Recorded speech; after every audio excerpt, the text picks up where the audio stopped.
Hi guys and welcome back. It's Carol from 156NL. Today's episode's a little bit different. I'm reaching out to basically all of you parents who are considering homeschooling for this upcoming year.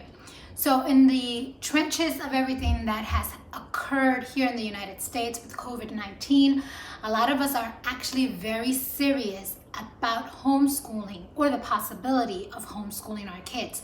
So in this episode, I want to just share some ideas with you that will probably solidify whether or not homeschool is right for your family. If this is something that you are intrigued with and that you want to learn a little bit about, stick around. So the first thing I would like for you to do if you're considering homeschooling is to take a piece of paper and a pencil and write out what you would like to see in your child. What is it that you want to achieve with your children? And that is not just academics, my friends. I want you to actually think about the person you want your child to be. See, this is the beauty about homeschooling versus doing school at home or doing distant learning. The approach is very different. Okay, so in the one hand, you have just basically taken in the material that the school is suggesting you complete and doing that. Homeschooling, however, reaches the child in its totality. So it looks at the kid and it doesn't just think of math and science, but thinks about emotionally, what do I want this child to achieve? Socially, how do I want him to feel? What are the traits that I want or the skills that I want him to have? How do I want him to deal with people? Do I want her to have, a better understanding of society, of culture? Do I want them to be polite? This is the time to take and just shape your little people into amazing human beings. And the facts are this, just if you're very new. Study after study have shown that homeschool kids are more well-rounded socially. Now, some people don't think that at all. In fact, they think the opposite is true. They think about kids that might be awkward, socially strange, all of those things. But when done right, homeschooling kids usually can communicate a lot better with people that are not their age. And it includes all generations. So, in this piece of paper, I want you to take your child and what you and your spouse want to accomplish with said child. Academically, socially, emotionally. A lot of kids, school's very stressful for them. Traditional school is stressful for them. And you need to bring them home and nurture them. Okay, so those are the things that you can do. So here, and if you see me looking down a little bit, is that I did take some notes so that I wouldn't forget to touch on different things. So here's some of the things that you can accomplish with homeschooling. You have the ability to teach your children what they're interested in learning. Okay, so there is a scope and sequence that every child has to meet based on their school district. But you can take charge of how you introduce that material. Some of these kids, the material that they need to accomplish in order to say that they've done it is just like a checklist, right? They need to know this, they need to do that. But when you're homeschooling your child, you can dive into things. Listen, I've learned so much from homeschooling my kids. I really have. Because you forget things. Or for me, I was raised in a different country. A lot of the history is brand new to me. And I take great pride in learning the history of the country that I now call home. So you can teach your child basically how much or how little. There will be units in any curriculum that you pick that kids just are not going to like. For instance, I'll give you some of my kids, and they all kind of are very similar. All right, grammar, tears, grammar was so boring. It's not that they don't get it, it's that it's boring. And they did get it. They got the busy work of it all. Okay, yes, I have to, say this is a compound word and there's a period that goes here and yada yada and so on and so forth. But it was boring, okay? But then you take the same kids and you give them a unit in science, flying creatures, or, for boys, anything the nastier, the messier, the better, the more interested, the more hands-on they want it to be. That leads me to another thing. When you're teaching, you can give your kids so many other experiences other than lecturing and nice graphics on a screen. Okay, you can get your hands dirty all the time, learn, touch. Learn your kids' individual way of learning. Not all kids learn the same. I have 4. My firstborn is extremely auditory. He hears it once, is embedded in his brain. My secondborn is extremely kinetic. He has to touch. He has to work with it. My third is a combination of both. And my daughter, she's still young, so I'm still kind of figuring out. And there are kids that combine, all levels. So it's kinetic, auditory, visual. Those are all ways of learning. And you as a parent will have the opportunity to learn. And you'll learn which one is your favorite too. So which way of learning is true for you as well. Emotional and physical safety. That's a big issue when you're going to traditional school, especially during times like this. Okay, a lot of kids are growing. They have emotions, that have hormones, okay? And there's a lot of things that you might not want them to deal with or that they might not want to deal with. So bringing them home, you can definitely make space for them to explore their emotions, to be physically safe, etc. Character building. One of the reasons why it was important for me to bring my child home was because I wanted to build his character. There were some elements that I saw where I thought that he needed work, and unfortunately, that is not the teacher's responsibility to do. It is not their peers' responsibility, but it's my responsibility as a parent. It is my husband's responsibility as a parent. Okay, so we wanted to build character, and that has been the most amazing thing to come out of our experience in homeschooling, is to see the shaping of the character in our kids. Freedom of religion. If you're a family, you have the freedom of religion, right? So you can incorporate whatever faith-based curriculum you want. And if you have no religion, then that is your right as well. You can incorporate other things that you would normally not have in traditional schools. So whatever you want to explore. All right, family relationships. Guys, that's going to change. Okay, it is obvious. You're going to be spending more and more time with your kids. Your kids are going to be spending more and more time with their siblings. Okay, and that's great. Things that can happen there, and you have to give yourself grace, especially when you're first starting, is that there could be children overload, right? Like, oh my gosh, they're all talking at once. They all need my attention at once. And as you continue to work on this, you will build kind of like home management skills too, to know, like, for instance, I know that right before dinner, we all act like a pack of lions. Okay, everybody's like, I'm about to tear each other apart. The moment they eat, they are fine. They proceed to go into the living room and all start jumping on each other and playing games, and literally like a pride of lions. All right, so in saying that, mom and dad, you need to be making time for yourselves, and you also need to be making time to have adult conversations. And as you build your homeschool community, you're going to find parents that will support you in that, okay? And that has been a beautiful thing. I have a great supportive community, and we do so much for each other, from watching kids to be able to give a parent a day off, or they have to go to a medical appointment and they don't want to take their kids. We're all there to help each other. So that is something to look forward to. More rest, less stress. That's big.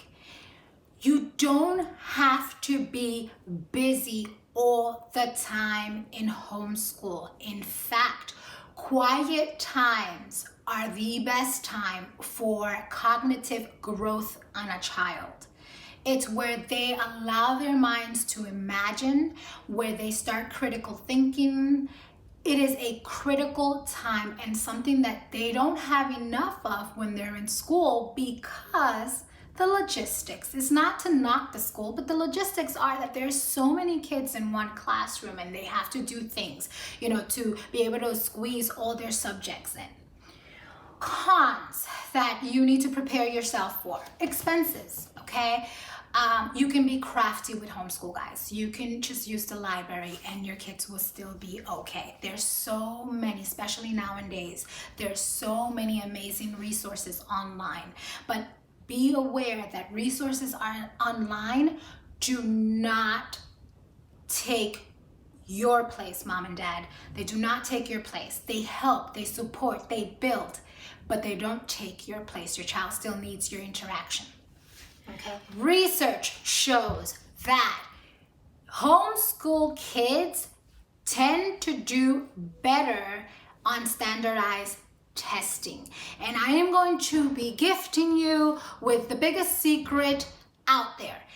If you want your child to do phenomenally on their SATs, even if you just have a first grader, listen up, because it starts now.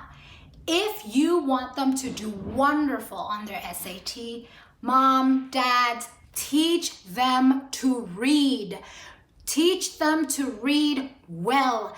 Teach them to comprehend the text, to just be able to dive into a book and understand, pick up the nuances, whether they're using sarcasm, allegories, imagery. Let them learn and be rich in reading, because everything else can be learned if your reading comprehension is spot on. And that, my friend, is what's going to have them excel in their SATs. Trust me on this one. Let's talk about the question throughout my decade of homeschooling I get all the time with people that have considered homeschooling, and it's that, what about socialization? And for those mamas that have already been in homeschool, you get this a lot. What about socialization? They're gonna be awkward, they're not gonna know how to act. Okay, first of all, a child picks up really bad habits with lots of peers.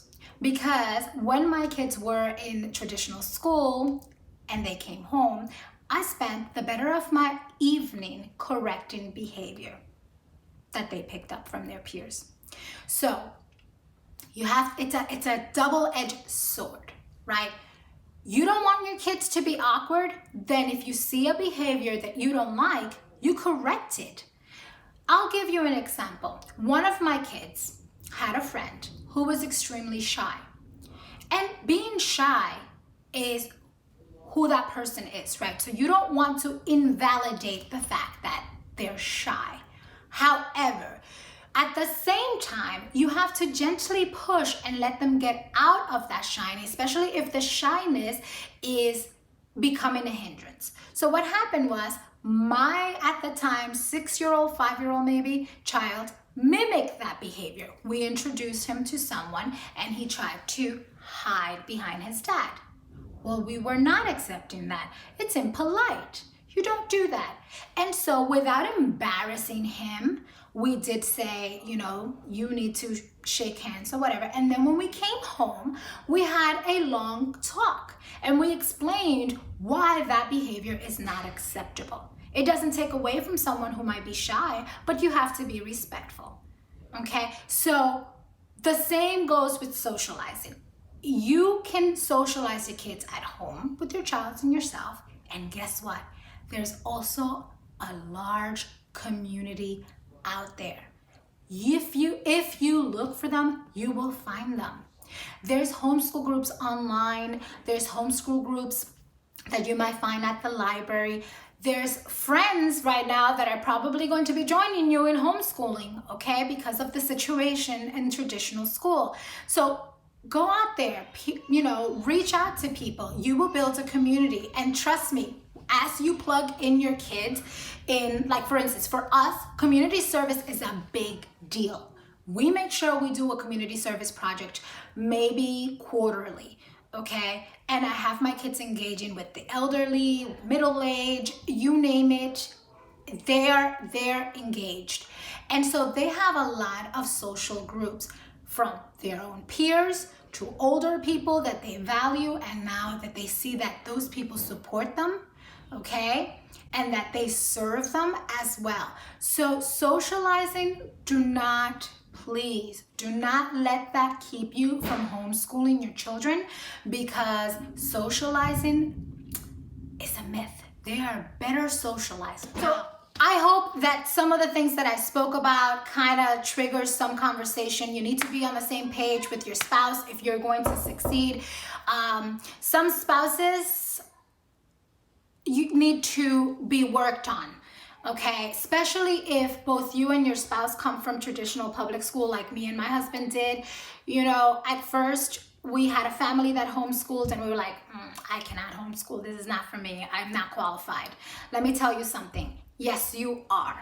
If you can read and you could do research, and you have to clothe yourself in patience. You do, okay? And it gets better. It gets better. Please put down your motivation. Put down what you want to accomplish. That is going to become your why. Why are you homeschooling? You need to have it so that when there are tough times, you can look at it and say, this is my why. This is my why. I want to build my child's character. My child has special needs, and I want to make sure that all his needs or all her needs are met. Okay?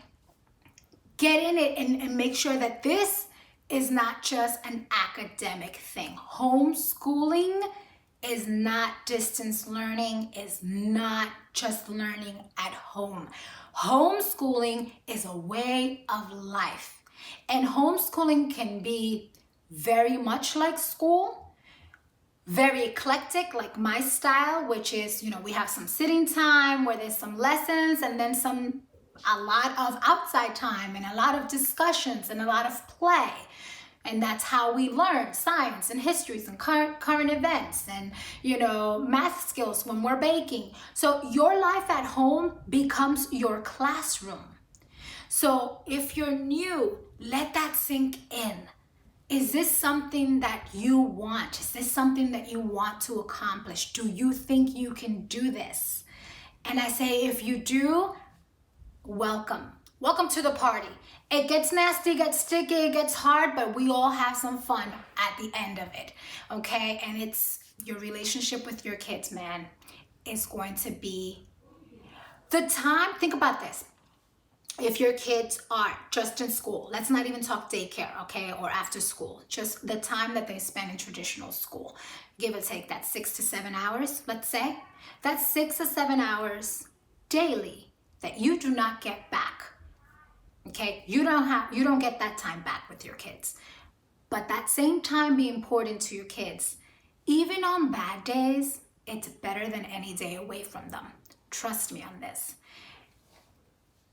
I hope that this video just encourages you or makes you think about certain things differently. Please leave your comments down below. Let's build a community. Let's start talking to each other, because I want to support you. I want to help you the same way that these homeschool families have supported me throughout the years. We can do this together. So if you like this video, please give it a thumbs up. Don't forget to subscribe and share. If you have friends that maybe are thinking about homeschooling, hey, send it to them. Let's share it. This is one video out of our homeschool videos. There's one more, and then there's also a planner video, and I'll link those above, okay? But just to give you a little snippet, I also have a video that I am naming what you need and do not need for homeschooling. And I also want to make a video for Those of you who have committed to homeschooling, telling you what steps you need to do prior to the beginning of the year. For instance, what you need to submit to your district, etc. So I hope to see you around. Leave me a comment. I'll love to chat with you. If you have any questions, just leave them down below. Again, the best of luck.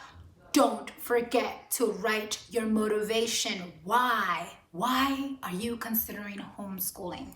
Okay, bye. Talk to you soon.